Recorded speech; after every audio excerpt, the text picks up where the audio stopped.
All right, YouTube. It's Sunday afternoon now.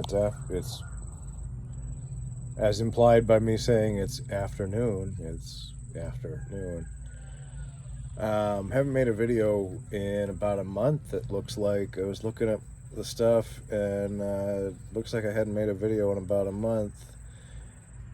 And the reason for that is, well, there's a little bit that's been going on. I was moved from the farm to a deck building crew, and I went from working 8-hour days to working 10, 12-hour days, that kind of stuff, and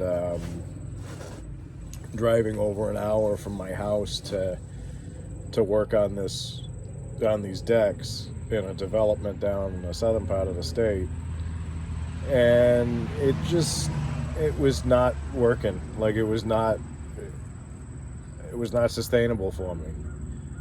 So I talked to my boss, who's the owner of the construction company and the farm, and I'm like, look, I was driving 15 minutes from my house, and I was getting out at a decent hour. I could come home, I could do work on my own farm.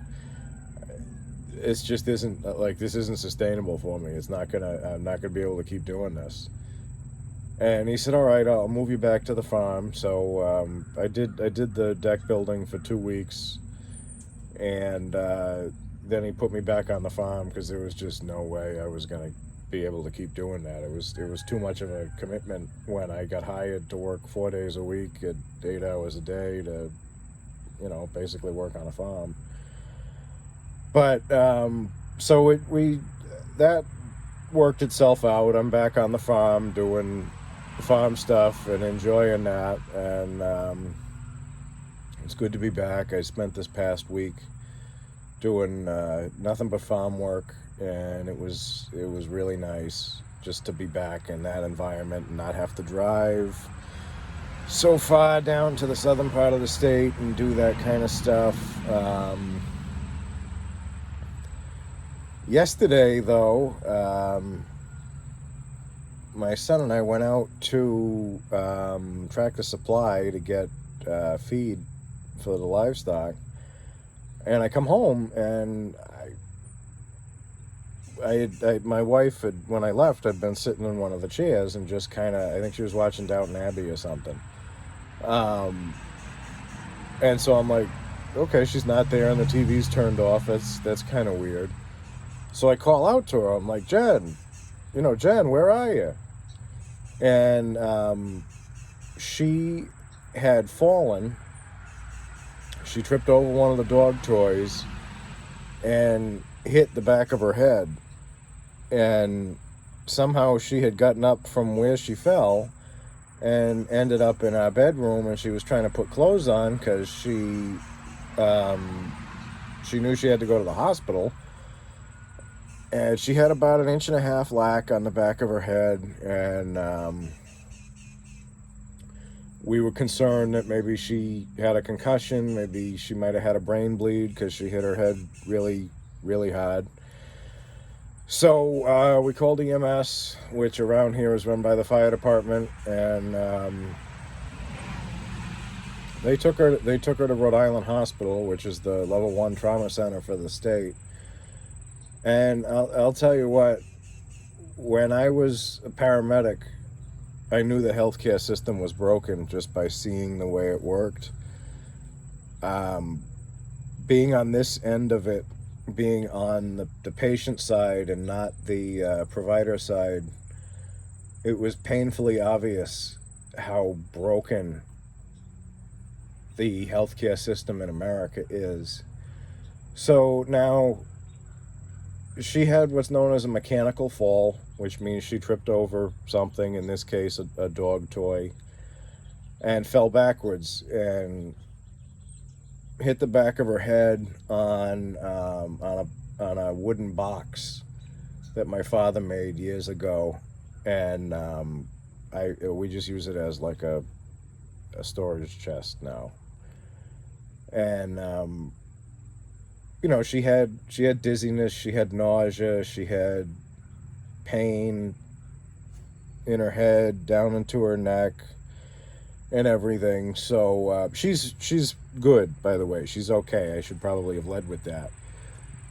But I mean, she's got a concussion, so she still feels pretty gross, and she's having headaches and nausea and that kind of stuff. And so we go to Rhode Island Hospital, and she goes by ambulance. I drove my truck so that I could drive her home. And we get there, and I know that it's going to take them a little while to get her settled in the back. So I go in, and I go into the emergency room, and I say, hey, you know, my wife just came in via EMS, blah, blah, blah. And they're like, okay, we'll let you know when you can go back there. Because they have to get her settled, and you can't just go back into the EMS triage because it's literally just beds in the hallway.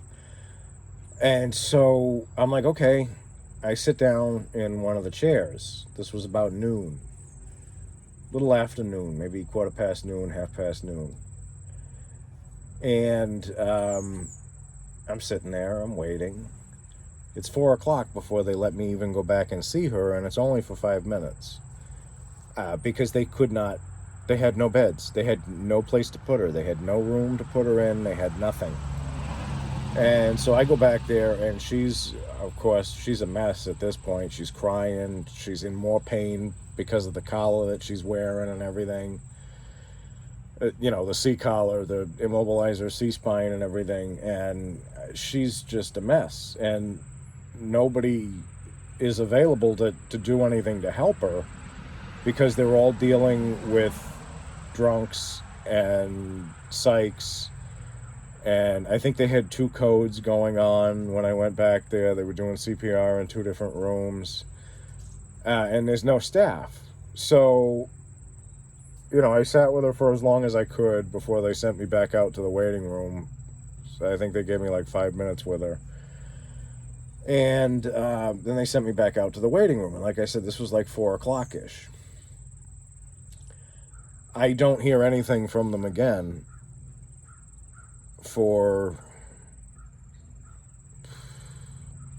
we got out of there at 9:00 at night. We got in at noon and we left at 9:00 at night. They never put her in a room. They did do a CT scan and x-rays to make sure that, she doesn't have a brain bleed and she didn't break any bones when she fell.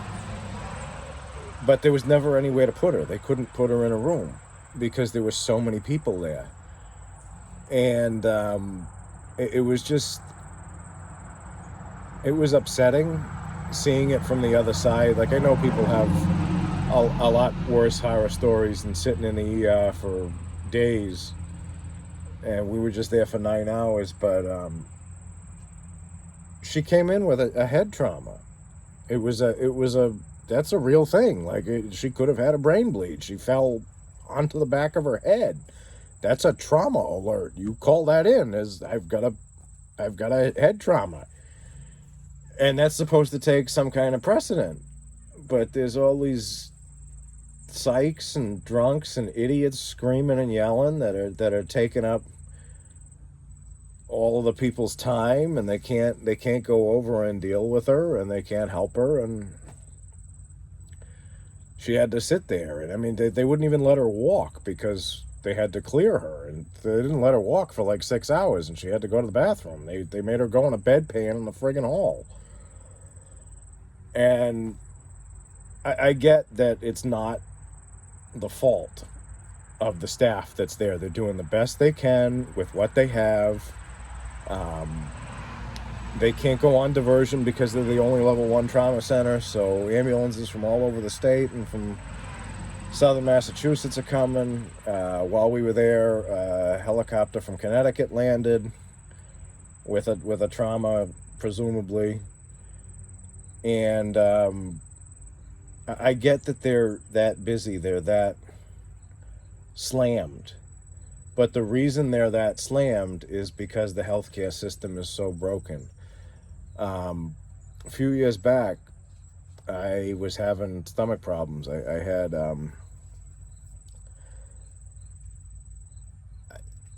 I had my usual run of stomach problems, but it went on for a long time. It went on for about 2 months. And it got to the point where the doctor that I was going to see was like, I don't know, you just have to go to the emergency room and let them figure it out. Now, I wasn't dying. I mean, I lost weight and I was sick, but it wasn't an emergency in the sense that an emergency room would deal with. But that was what they told me to do. And when I was on the ambulance, whenever somebody went into a doctor's office and the doctor was nervous, it was, well, we're going to call an ambulance to cover our asses, and they're going to take you to the hospital. They're going to take you to the emergency room, and they're going to figure it out.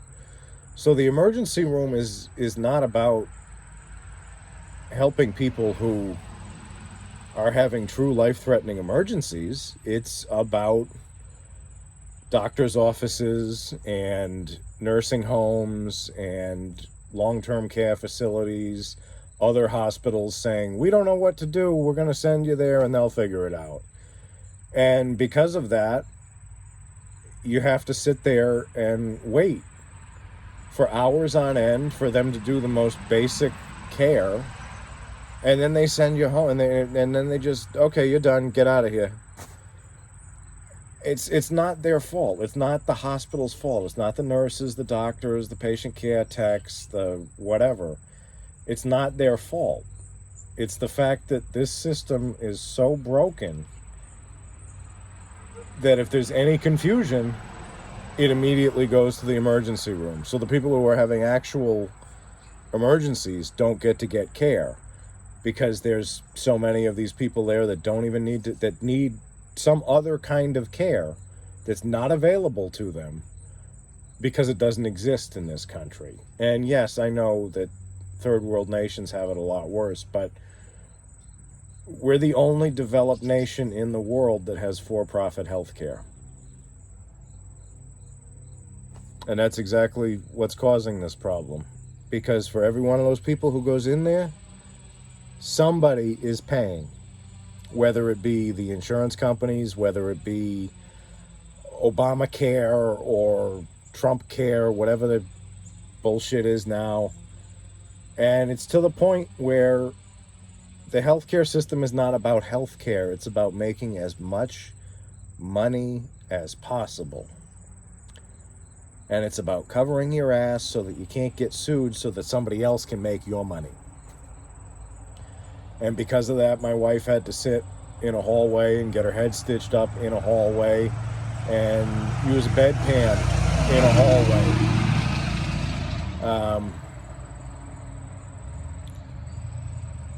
These have been some dark videos lately. I've been kind of lamenting the state of the country that I live in.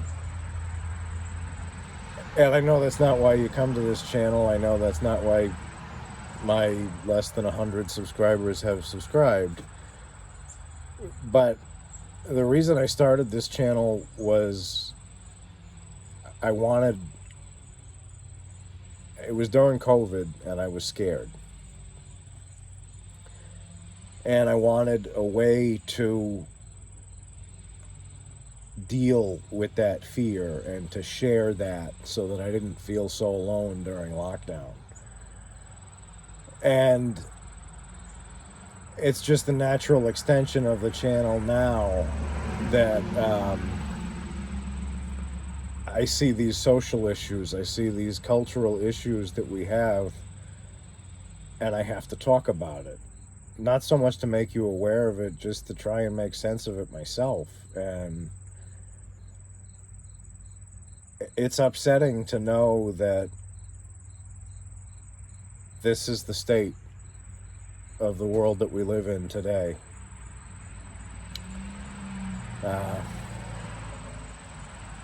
Our healthcare system's broken. Our political system, our democracy is a complete joke. Everything is driven by profit and greed. And I may sound bitter, and that's in part because I am. I'm disgusted by what I've seen this place become since I've been in high school. I got out of high school 22 years ago. 2002, I graduated from high school. It was the year after the 9/11 attacks. And you ever had, like, you ever heard the phrase that was a Vietnam moment, where people really became disillusioned with the government and disillusioned with the political system in America because of Vietnam? Well, 9/11 was my Vietnam moment. All I ever wanted when I was growing up, for like the bulk of my childhood, was I wanted to be an FBI agent. I wanted to work for the FBI. I wanted to be the one protecting us from terrorists and protecting us from criminals and stopping these people and doing this and that. And I saw that agency that I thought was the greatest thing in the world, that I was going to go be a part of. I saw it completely fail us because 20-something idiots with box cutters and Leatherman tools took over planes and crashed them into our buildings.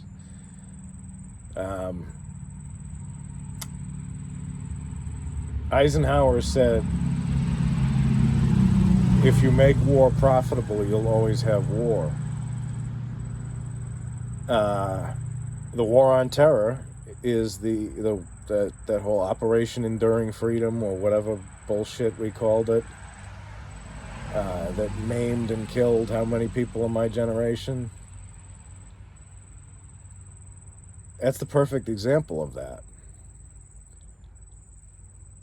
You had all these companies that are selling all this military hardware and military equipment, and you had private military companies that were sending people over there, and as mercenaries and this and that, and went on for 20-something years.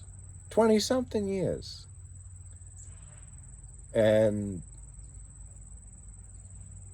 as expected, as history taught us,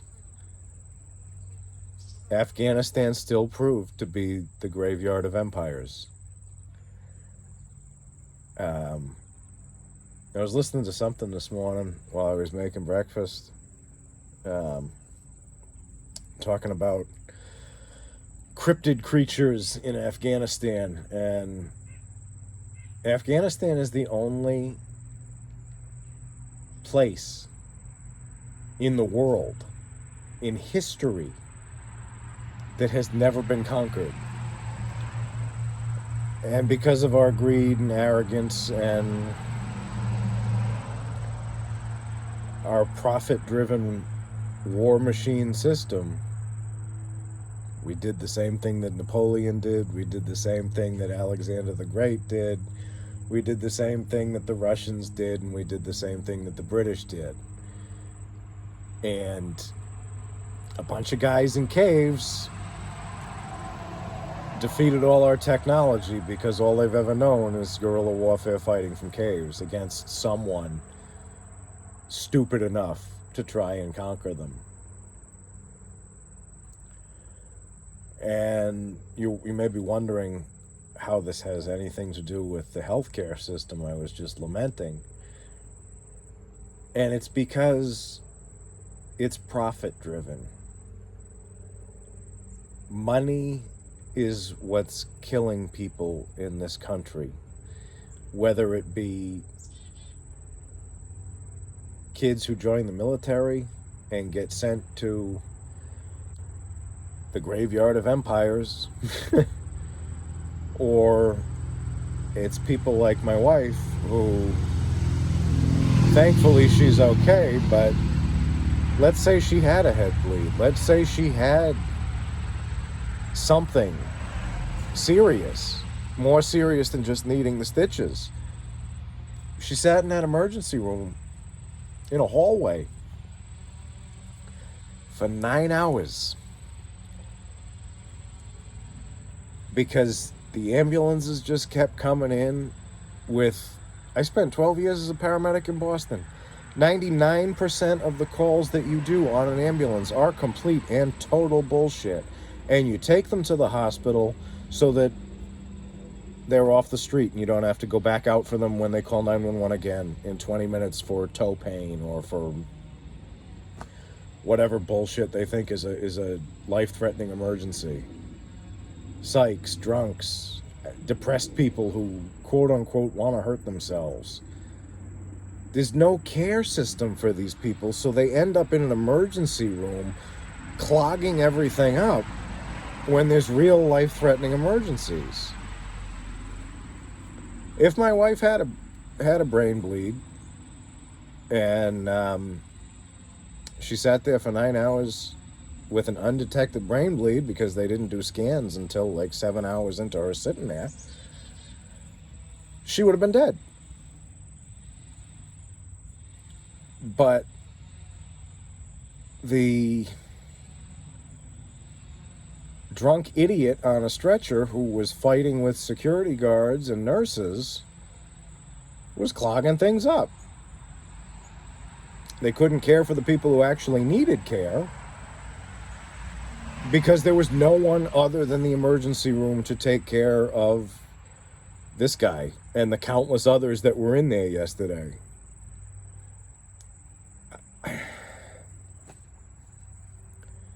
And the only reason they are in there is money. Money is the only reason. We don't want to spend the money on setting up the social care that they need. So the stopgap becomes the emergency room. And every time somebody goes in an ambulance, somebody is paying for it. There's no such... I mean, it's... Private ambulances are big, big business. Even when they do 911 and they take care of the forgotten people on the streets, the homeless, the drunks, the psychs, or whatever. Somebody's paying for that. They're getting some kind of money for that, or they wouldn't be doing it. They're for-profit companies. So the same is true with them going into the emergency room. The emergency room's getting paid somehow. They're billing someone for that. So why would you spend money on creating another system that won't make you as much money through the emergency room? It's all profit driven. And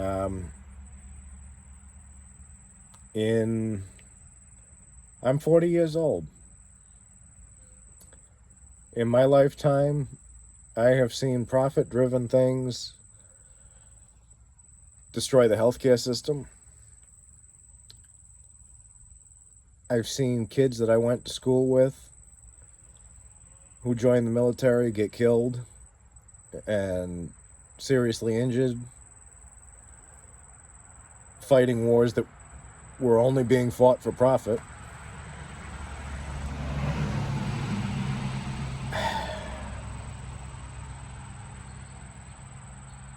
I've seen a climate. I live in New England. I live in southern New England. I am, as the title implies, a swamp Yankee. I live in the swamps of the northwest corner of Rhode Island, on the border with Connecticut and central Massachusetts. When I was growing up, I can remember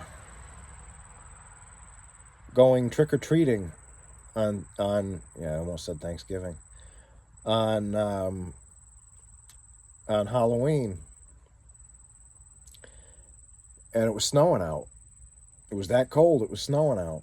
And it wasn't just like, ooh, it's snowflakey and 6-7 inches of snow. I can remember Thanksgiving morning, going sledding at my aunt and uncle's house over in Cumberland, Rhode Island. Because it had snowed that much the night before, we were all worried because we didn't know if we were going to get there, if my father was going to have to be out snow plowing. And there was snow on the ground. within the past 5 years, I've had to turn the air conditioner on Christmas Eve.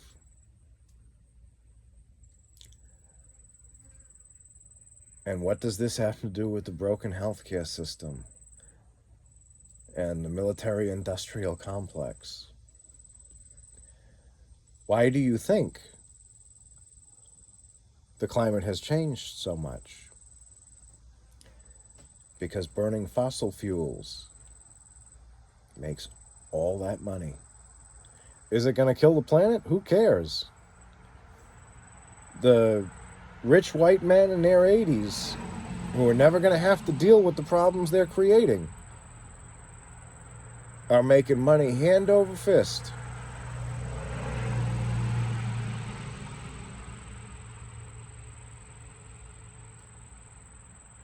Something to think about. Problems are created by those who will never have to deal with them. And it's sad because I'm sitting out here on my porch. It's probably about 80 degrees, which is normal for the summertime. But over the last 2 weeks,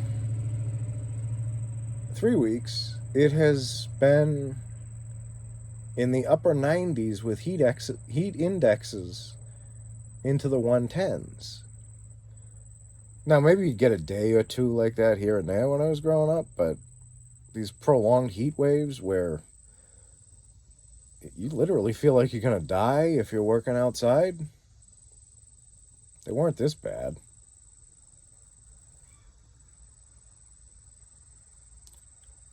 We are killing ourselves and our planet for profit. Now I'm just going to solidify how crazy I sound by saying this, but a couple of years back, one of the Bible study topics that I did with my Bible study group was the book of Revelations. If you read the Bible, if you live in today's world and you read the Bible, a lot of the changes that are talked about in the quote-unquote end days of the Bible are listed in the book of Revelations. Quite a lot of them sound like climate change. Am I saying the world is ending and we all need to put on our tinfoil hats and all that bullshit? No. The Bible specifically says you don't know the hour or the time. So I don't think the world is going to end tomorrow, in 5 years, 10 years. I don't know, and it's not my place to know. But if you read that book, if you read the book of Revelations and you look at the climate change that's happening today, it's really creepy. It's a really creepy thing. Anyway, these are just my musings for today. After a horrible night's sleep, after being in the emergency room, wondering if my wife was going to be okay for 9 hours.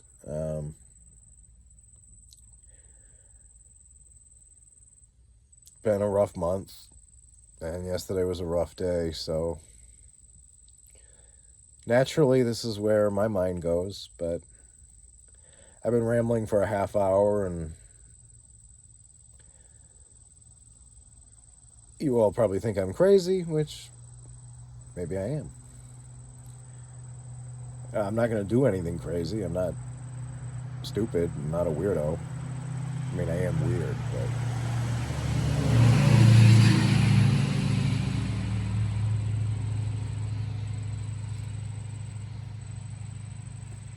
that was weird. This jacked up Dodge with the friggin' bicycle tires, the little spoke tires that look ridiculous, and it had a wooden flatbed on it. It just looked like ridiculous.